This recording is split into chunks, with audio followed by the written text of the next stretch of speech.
The 2025 federal election will be remembered as the game changer.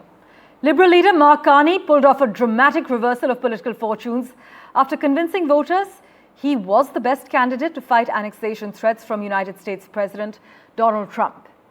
An economist and political newcomer, Mr. Carney pulled it off despite predictions of a conservative landslide earlier this year, and Canadians have given the Liberals their fourth mandate since 2015, although the race against the Conservatives was much closer than polls predicted. But this shift is being described as unprecedented. Maha Siddiqui has been tracking all the final developments for us. She joins us live with a roundup of all the action. Maha, so Mark Carney wins the Canada polls and 22 Punjabis have made it too? Yes, absolutely. As the opinion polls had been predicting for the last couple of weeks, the Liberals were able to get the largest number of seats in Parliament. But some voters, especially the Liberal supporters, have been disappointed because they were expecting that the Liberals would be able to cross that magic number of 172 and be able to form a majority government of their own. They believe that being in minority compromises the government, and then they are not able to pass the legislations, and sometimes the stability of that government is also not guaranteed for the entire term. And as many analysts sometimes say, that minority governments do not last too long. Some of them put the figure at about 2 years.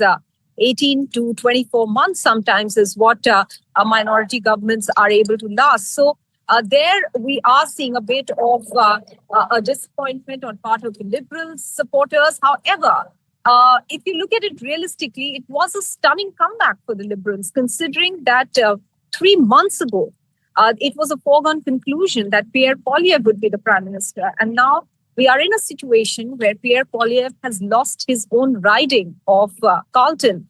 And also the other disappointment coming in for the other parties, the smaller parties, if I can call them that way, considering that these were the two main horses in the race, the Liberals and the Conservatives, the NDP and Bloc Quebecer, both losing their number of seats from last time as well. NDP reaching a situation where they might not have an official party status as well. They still continue to vote in Parliament, but I believe that some of their funding might go down because of losing that status as the party, as an official party. And therefore, you saw Jagmeet Singh stepping down as the NDP leader as well. Jagmeet Singh also lost his riding too. So clearly, this has been a very consequential election. But now all eyes on Mark Carney as to how he is going to take on US President Donald Trump, because that really has been the top of mind for the voters. And they're looking forward to how the economist, the banker, is going to be able to navigate the tricky terrain with US President Donald Trump from here on.